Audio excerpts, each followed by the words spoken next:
Good day. Today I'm going to show you how you can use the PX AI Transcriber. First, you just need to go to your PX portal and then click on the patient that you need to use the PX AI Transcriber. Now you can click on the Manage Recordings button. Once you are here, you can now start the transcriber. Go ahead and select your pre-configured notes under Group Note to use for the transcriber. Your browser might ask for permission to use the microphone. Just click on the Allow while visiting the site button to start the recording. The recording will now start and will capture voices that will be picked up by the microphone. Once you're done recording, you can now go ahead and click on Stop Recording button to stop and save the recording. It will also show the transcribed recording on the left-hand side.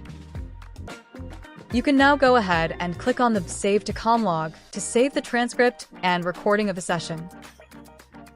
The transcript will now show on the Com log just like shown above, and you can also check the copy of the recording on the imaging folder shown above. And that is it. That is how you can use the PX AI Transcriber. Thank you so much for watching.